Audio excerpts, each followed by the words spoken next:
은퇴 후의 삶, 여러분은 어디에서 보내고 싶으신가요?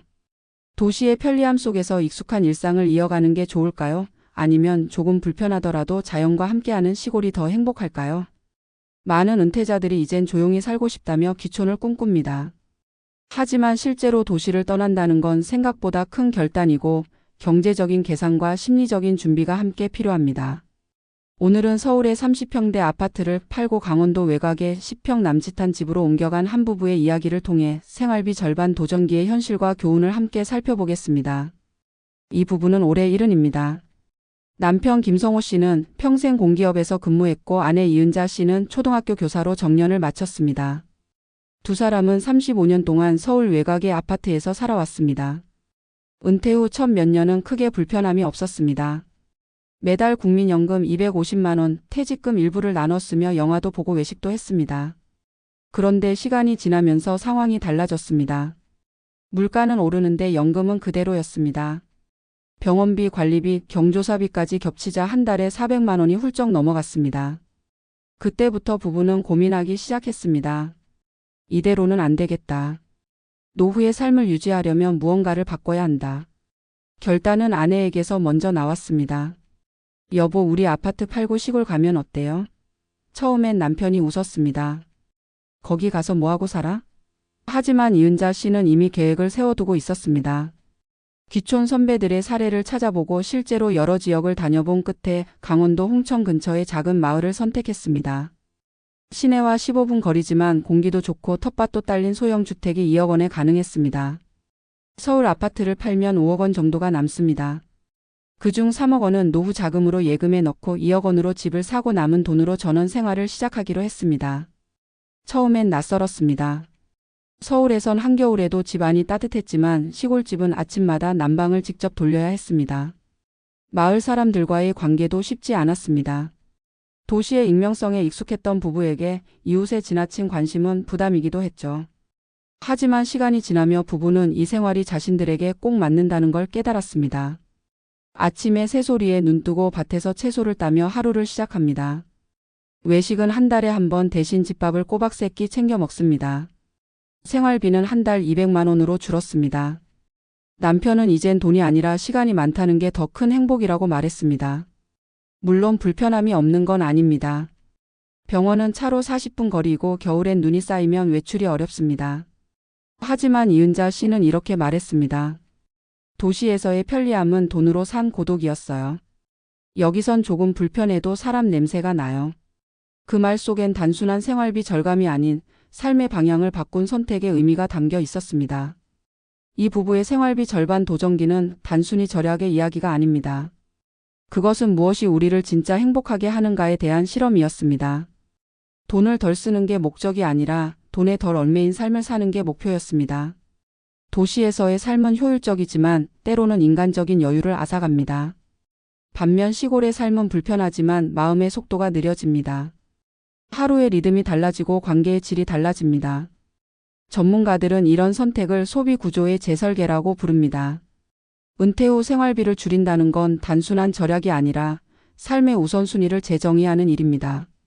실제로 도시에서 은퇴 생활을 하는 60대 이상 가구의 평균 지출은 월 370만 원 수준인데 농촌으로 이주하면 평균 180만 200만 원으로 줄어듭니다. 하지만 이 수치만 보고 섣불리 결정하는 건 위험합니다. 중요한 건 돈보다 관계와 적응력입니다. 귀촌의 성공 여부를 가르는 것은 3가지라고 합니다. 첫째, 경제적 완충력입니다. 시골이라도 초기 정착 비용은 적지 않습니다. 주택 수리, 난방 설비, 자동차 유지비 등 도시보다 오히려 들어가는 돈이 많을 수 있습니다. 둘째, 관계 적응력입니다. 시골의 인간관계는 밀도가 높습니다. 소속감을 얻는데 시간이 필요하고 때론 조용히 지내기가 더 어렵습니다. 셋째, 심리적 회복력입니다. 갑작스러운 환경 변화로 인한 외로움이나 정체성의 혼란을 견디는 힘이 있어야 합니다. 김성호 씨 부부는 이 3가지를 모두 준비했습니다. 아파트를 팔 때 남은 자금을 나누어 예금과 비상자금으로 나눴고 마을회관 봉사에 참여하며 관계를 쌓았습니다. 무엇보다 도시로 돌아갈 수도 있다는 심리적 여유가 있었기에 시골 생활을 즐길 수 있었습니다.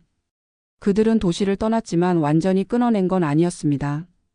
월 한 번은 서울에 올라와 자녀를 만나고 예전 친구들과 점심을 함께하며 균형을 유지했습니다. 이 이야기는 우리에게 한 가지 질문을 던집니다. 행복은 넓은 평수에 있는가 아니면 여유 있는 마음에 있는가? 70세의 이 부부는 그 답을 자신들의 방식으로 찾아냈습니다. 10평짜리 작은 집이지만 그 안엔 서로의 대화와 웃음이 있고 시간의 여백이 있습니다.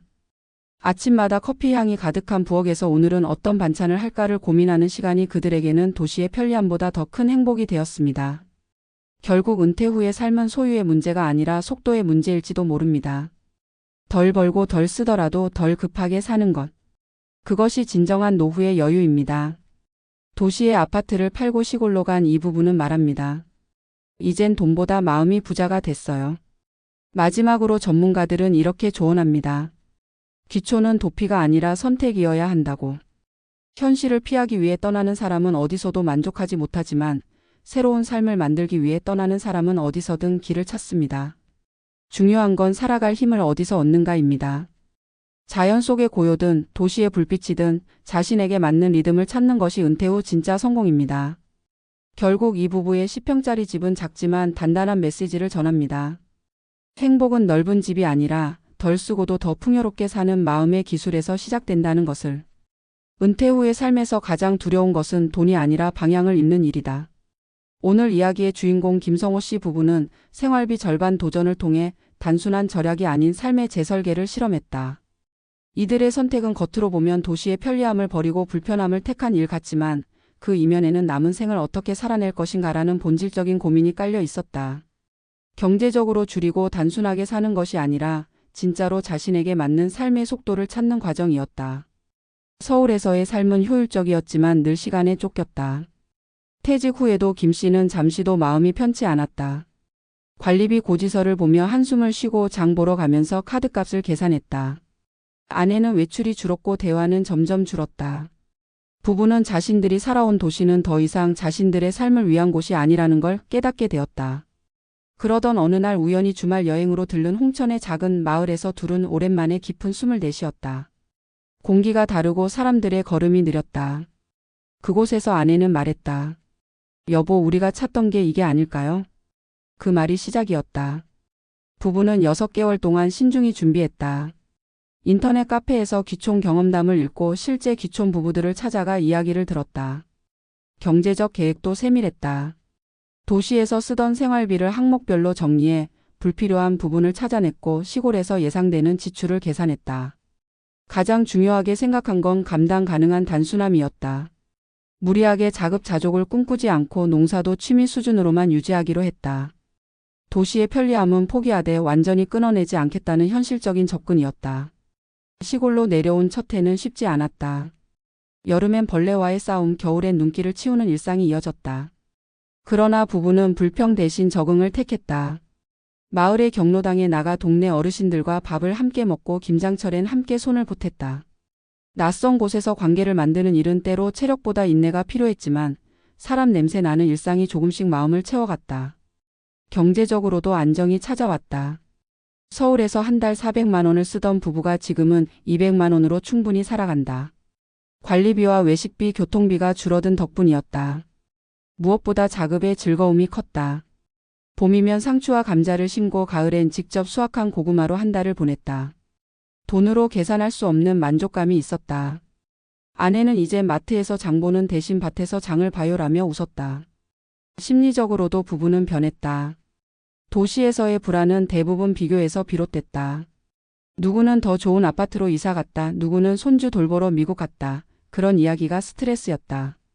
하지만 시골에선 비교의 대상이 없다.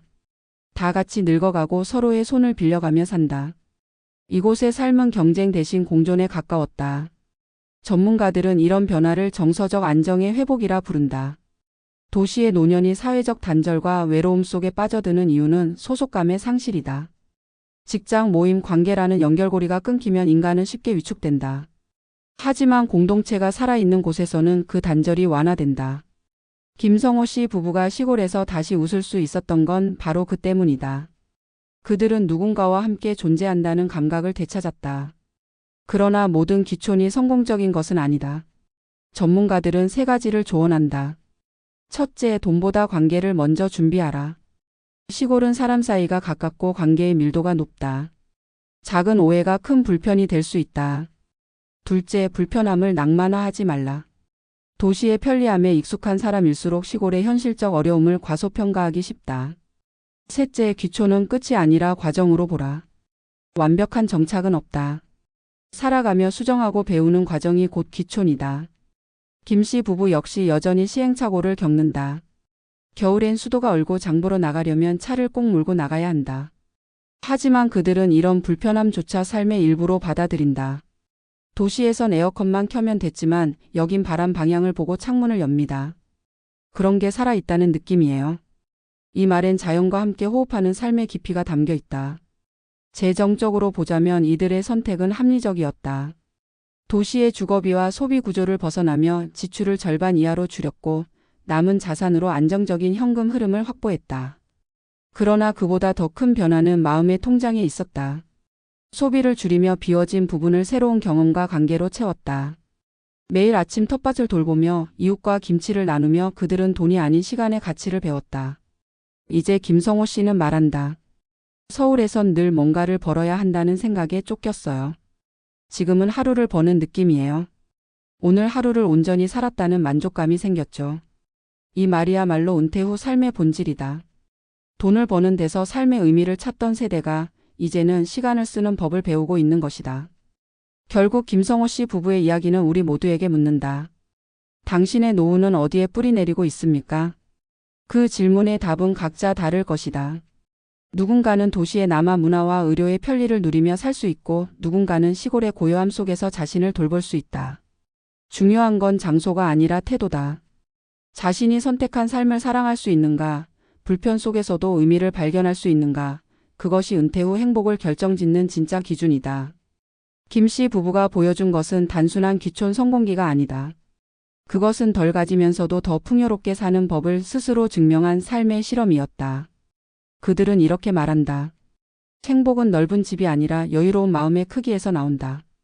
결국 은퇴 이후의 삶은 계산이 아니라 균형의 문제다. 돈을 줄이는 게 아니라 삶의 밀도를 높이는 일, 그것이 진짜 은퇴 준비다. 이 부부가 10평짜리 집에서 얻은 가장 큰 재산은 바로 작게 살아도 충분히 행복할 수 있다는 확신이었다. 그 확신은 시청자들에게도 묵직한 메시지를 남긴다. 언젠가 우리 모두 도착할 그 시점에 크고 빠른 것보다 작고 느린 것에서 행복을 찾을 용기가 필요하다는 것을.